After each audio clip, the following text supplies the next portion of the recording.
Hello everybody and welcome back to more Kingdoms of Amalur, and the quest that we were going to do, the locksmith thing, is all the way over here, which is a bit further than I thought it would be. So while we go in that general direction, I think I'm going to do this one first, maybe? No, that's not the one I was thinking about. It's this one, because it's like right above my head. And then I'm gonna go to the scrolls one, maybe over there, and then go meet Alan Sherry. Is her name Alan Shear or Shane? I don't know. Let's go meet Allie over there. Our good old pal.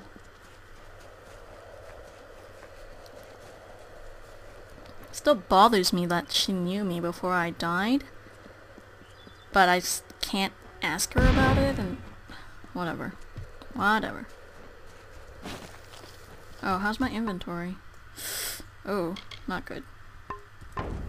One sec. Okay, I'm back with a slightly not as full inventory. And I also switched my accessory to the crippling amulet, which gives you plus 14 damage. Just straight up plus 14 damage. The one that I was wearing before was the Hunter's Friend, or whatever the fuck. Ah, Bogarts. Wrong button.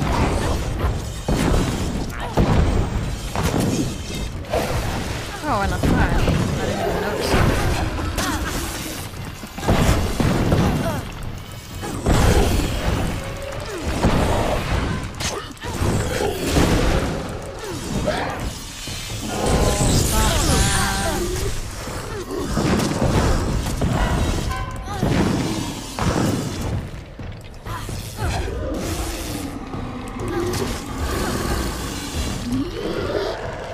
Go. Lovely.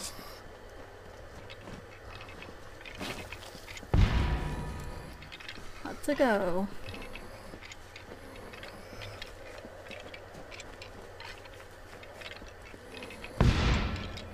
Not sure what that jump point is really for, but whatever.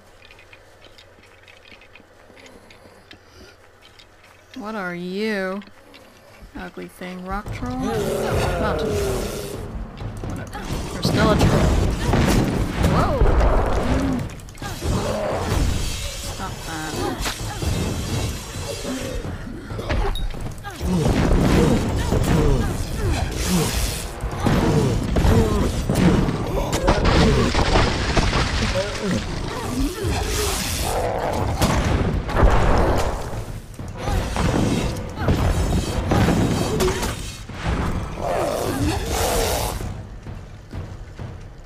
Nice. Master healing potion. Jeez.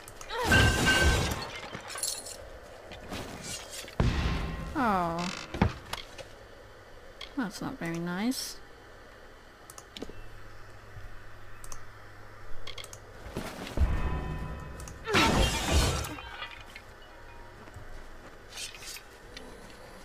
Apparently some monsters have gotten a hold of the ring.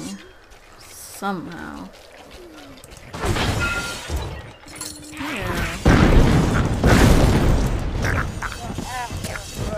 Ew, they totally dug her up and ate her. That is so gross. Where's the... Oh no, she's right here. Woo! What's she doing with a hammer? Why was she buried with a hammer?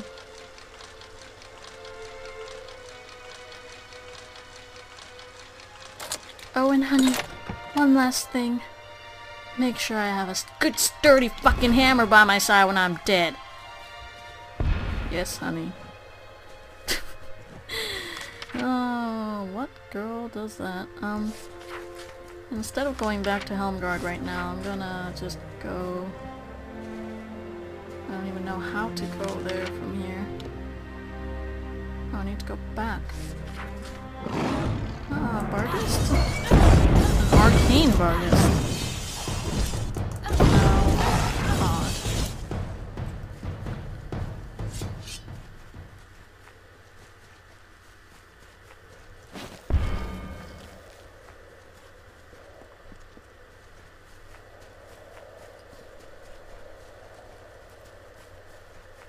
But let's set the Alan Shear. Okay.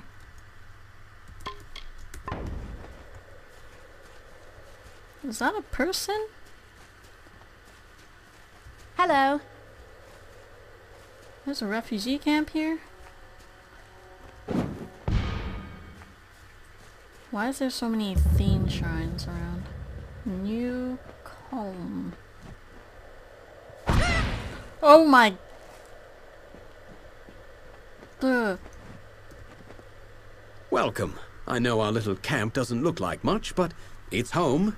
After all, what is home but a place where people love you? I am Nice Lord sentiment. Crass, heir to Dolve Arn, and soon to be mayor of New Culm. What is New Comb? Ah, I'm glad you asked. The village of Culm was a place of peace, of prosperity. Now it is little more than ashes and bones. But by burning our homes, the Tuatha have kindled in us a fire for survival. We will build a new Culm. All I need is the gold to support this bold undertaking, possibly by retrieving the treasures of Culm. Care to help? How convenient this place had treasures. There are many valuables, but only a chosen few will fetch the kind of gold we need to begin construction. A painting, an urn, a box, and some jewelry. A nobler soul I've never met. Now, here is what I intend to do, because like all good leaders, I have a plan. My plan involves the treasures of Culm. Yeah, you told me. The people of this good village were not mere farmers, but members of the highest strata.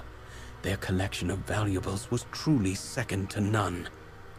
To safeguard those possessions, and because many proved cumbersome on this long journey, they hid them. I want you to bring them to me. Sadly, we will need to sell them. Alright. Goodbye. Well, that's just lovely. Well, he's obviously gonna notice if I go into that shit.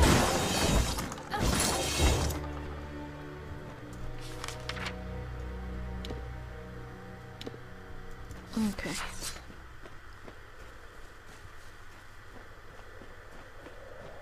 Guess they're busy making Hello. new houses and shit here. Well, good for them.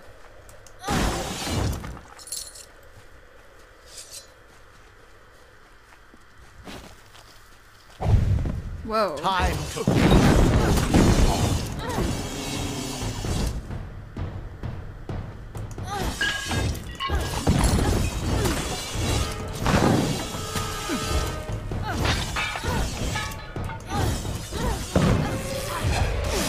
Don't even know why you guys try. It's pitiful, really. Can't believe I get so much money for their armbands, though. Crazy.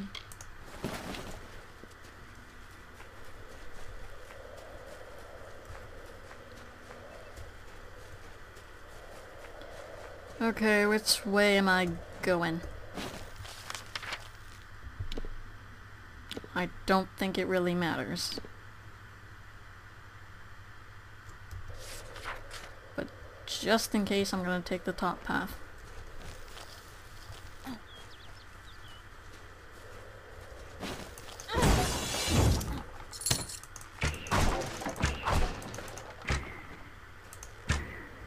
We'll target the right thing, for fuck's sakes.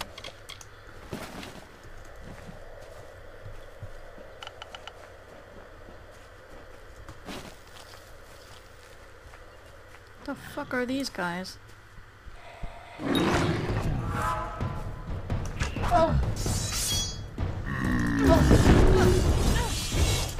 Why the hell are you aiming that way?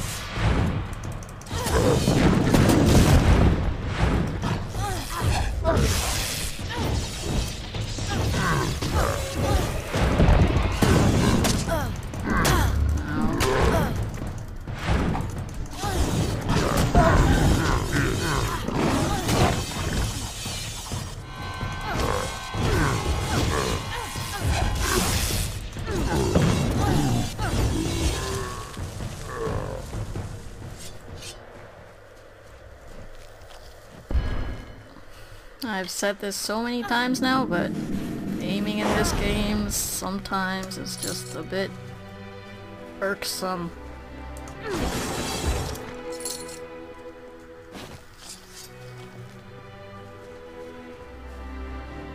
So it all just meets up in the same place.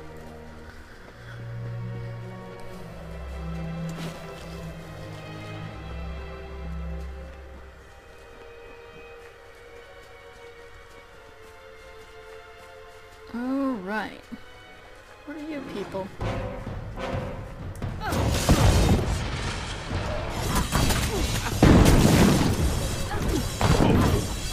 Oh, Burgists.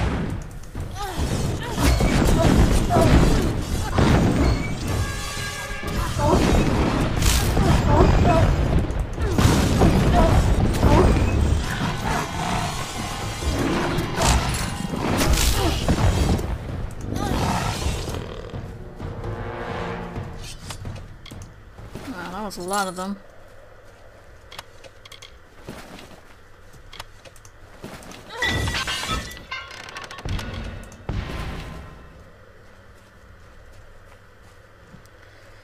Okay. I'll put that away.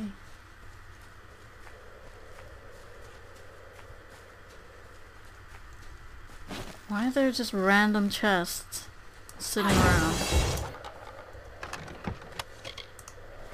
Who put this shit here?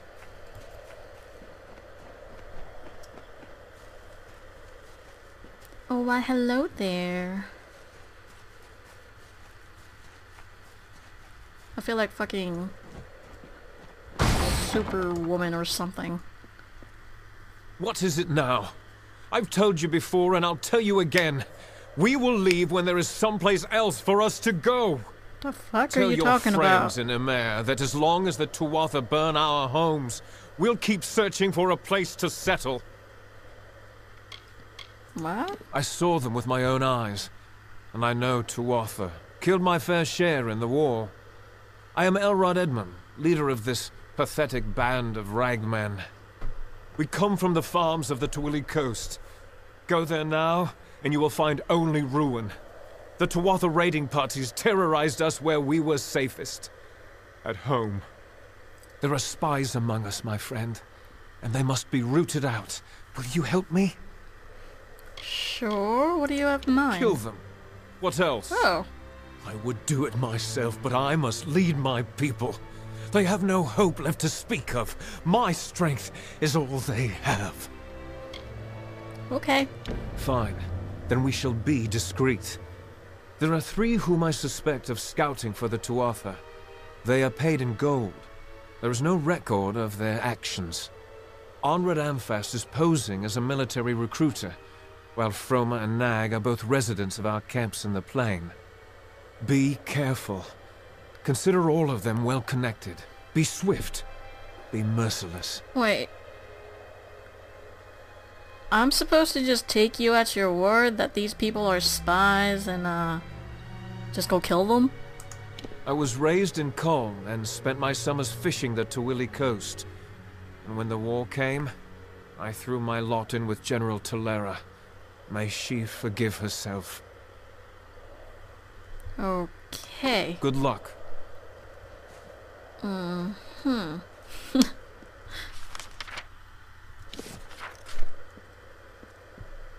Oh, look, they're begging.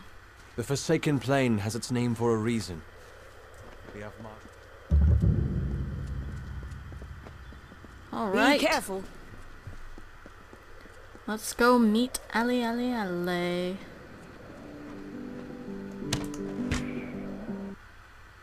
I didn't even get to smash it. Just give me a straight answer. Is the General still in the cradle of summer? She is for as much good as it'll do her. But the cards don't lie. She'll never get that door open. Fate says it's so. Yes. Well, then I suppose we'll just have to change fate, won't we? But that's impossible. Thank you for coming all this way. I don't know if you heard that, but it sounds as if General Talera is still here, in exile. Why is she in exile? For all but losing the fortress of Melsenshire. Long ago, Talera led our forces, but then the Tuatha produced a foe she could not best. Her forces barely survived the retreat out of Cluracan. Many blamed her for the loss, to have built up hopes so high, only to have them topple. That was Talera's crime, and she has paid for it, day after day. That doesn't seem very fair, but what in the world is? You're as quick as ever. Talera is in the cradle of summer, banished from the battlefields of Mel Senshir until she can atone for her past. According to the Fate Weaver here, she seeks an artifact from Ural Tusk that might break the siege and aid our forces. But she cannot do so alone, for poor Talera is fated never to succeed. That is where you can help. Right. You should be just what the general's looking for. Are you with the mage? Isn't it a glorious day, as if Helios himself warms us with a smile? To what do I owe this courtesy? I only have a few moments to spare. The godstorm awaits my return, and it doesn't like to wait. What is the Godstorm? Why, the godstorm is the greatest event that our fragile world has ever witnessed. It was a battle, a conflict between Fae. They call it the Withering War. That's why I relocated to Emer to complete my book, the definitive work on the subject. The village is nice enough, quiet, although the new arrivals give me no peace. Sadly, I lack the last few resources needed to tell the full story. The works of the famous scribes Ewald, Dalston, Callas, and Wildfrold. Gone. I was so close. And where can I find the documents? They are lost to the ages, I'm afraid. Minds such as Ewald and Callas are rare. I suspect that their works have been spread across the plains. Okay. Keep your eyes open.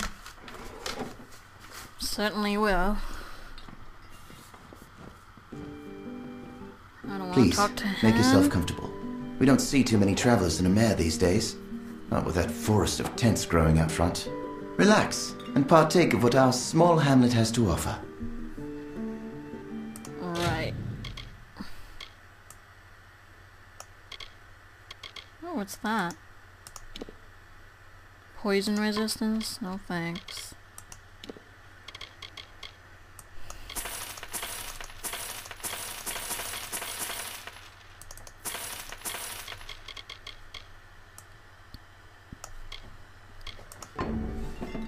We'll be here if you need us.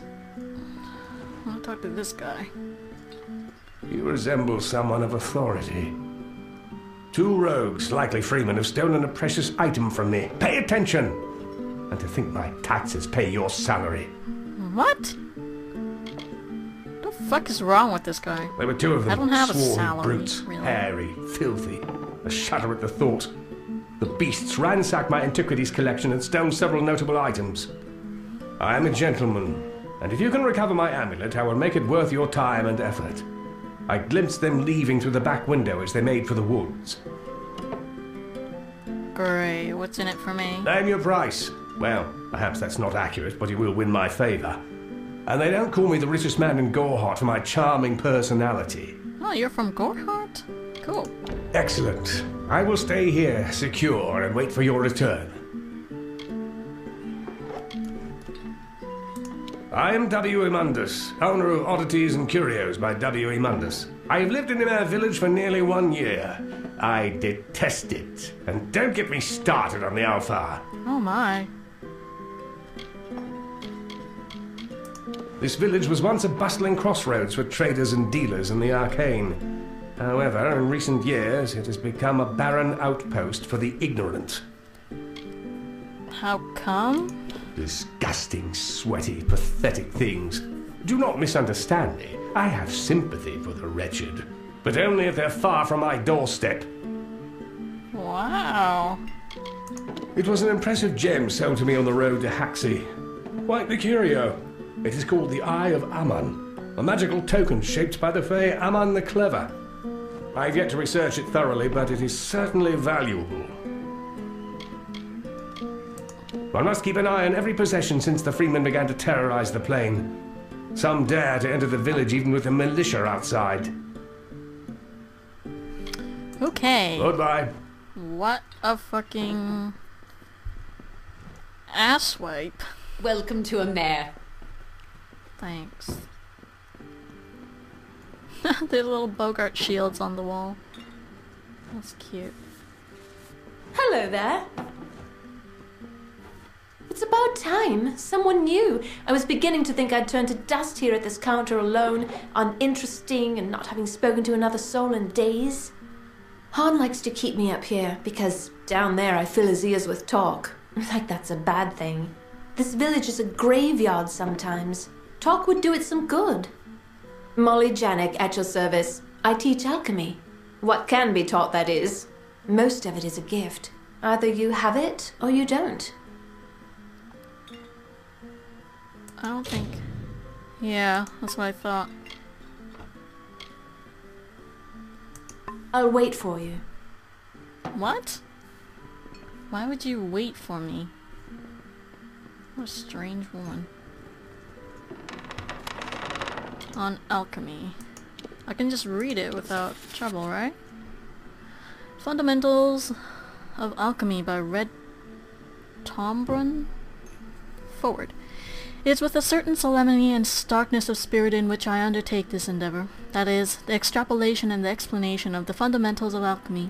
Never before has the thought of such an exhaustive and complete compendium on the subject been approached. It is a monumental task that some would argue borders on the appalling.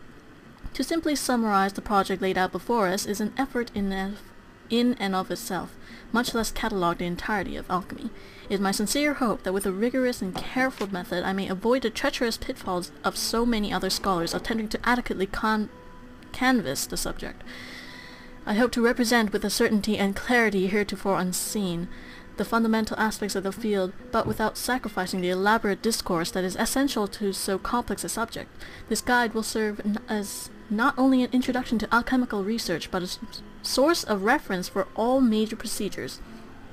The first 4 chapters will cover the necessities of an alchemy lab, while the next 5 detail the elementary work of properly harvesting and storing reagents. Discussion on the philosophical underpinnings of our craft can be found throughout the text, so that theory is not lost among method. In the final 5 chapters I put forth a bold new technique for all processes involved in alchemy. It's derived by myself through several trial and error experiments over the course of 5 years and promises to yield a whole host of discoveries through its exploration.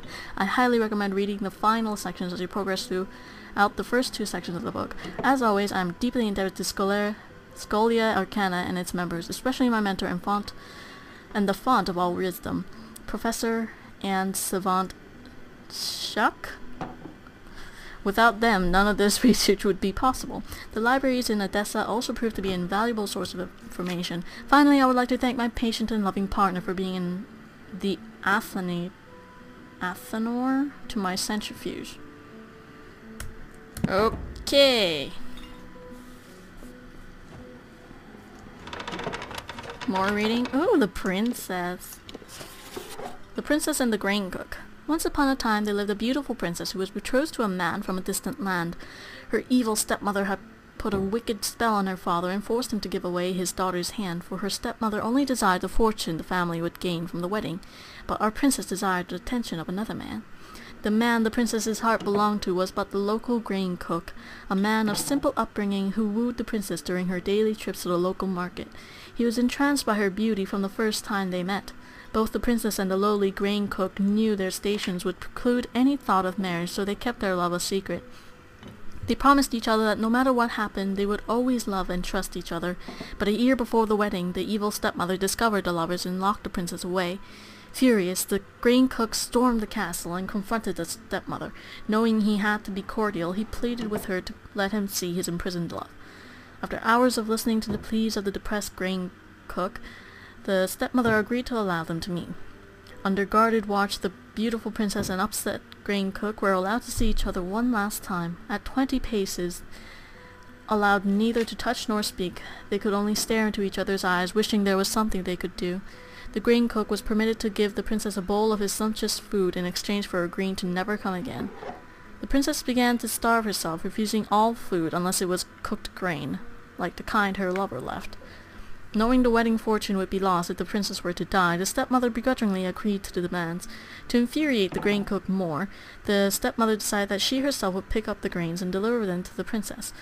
The stepmother ordered that no one be allowed to talk to the princess, save for her. Every day she would descend to the dungeon where the princess waited and said to her, "For the rest of your life may you think about what you have done." After a year, the wedding the princess had dreaded had finally arrived. Her betrothed waited anxiously at the altar for his first glimpse at the gorgeous princess that he had bought. The musicians began their songs. The guests rose to their feet, and a shadow was seen at the back of the cathedral. The princess stepped into the room slowly, first only her little toes, followed by her legs, then walked into the room to the sounds of gasps. The once petite princess had quadrupled in size. The princess, known for her subtle beauty, had become lumpy and smelled of stale chaff. Her fiancé no longer had the desire to marry her. He raised his hand to quiet the bewildered congregation and sent both the stepmother and princess back to their kingdom.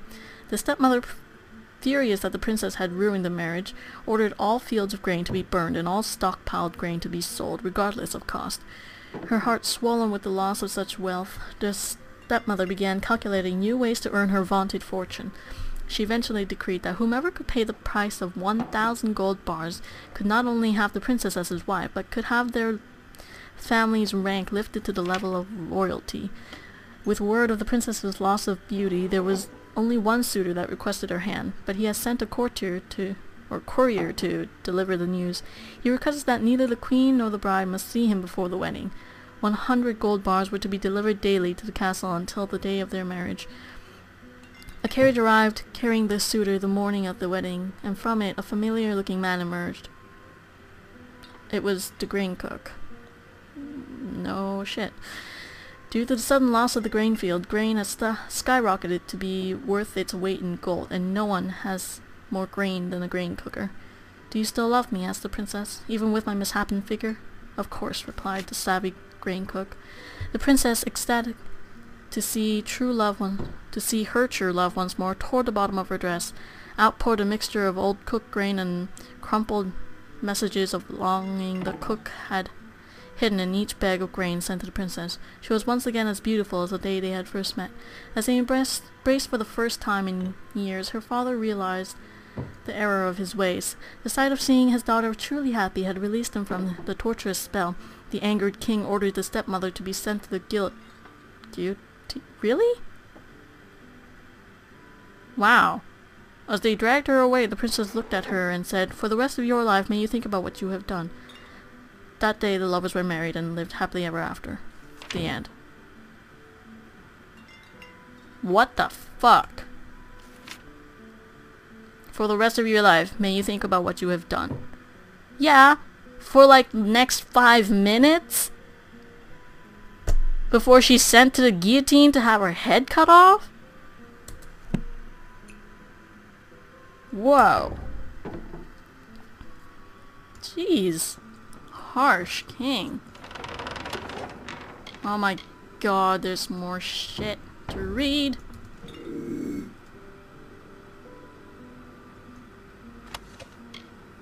Why is my thing still so high? Who's aware of me? There we go. Did I not already read this?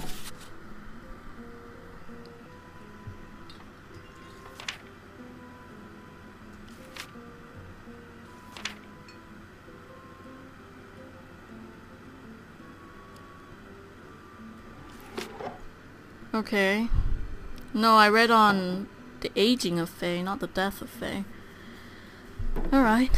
Fae are not generally very thoughtful or reflective. They act confidently on their instincts, and centuries of experience and custom have conditioned Fae to think very little of the prospects of what young races call death.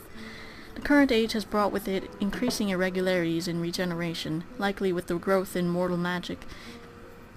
In the past, Fae were not much bothered about their own personal demise or the passing into the great cycle, which they often view as a form of growth. a magical ascension. The actual act of dying, however, was viewed as something akin to slumber, an interruption, and the Fae viewed it with a childmight, with a combination of resentment and impatience. The more an individual showed an interest in present events, the more inconvenient it would be for him to pass on. The Fae are also abstractly aware of the difference conditions? Why are there so many typos in these? The Fae are also abstractly aware of the different conditions of death for the young races, and only now beginning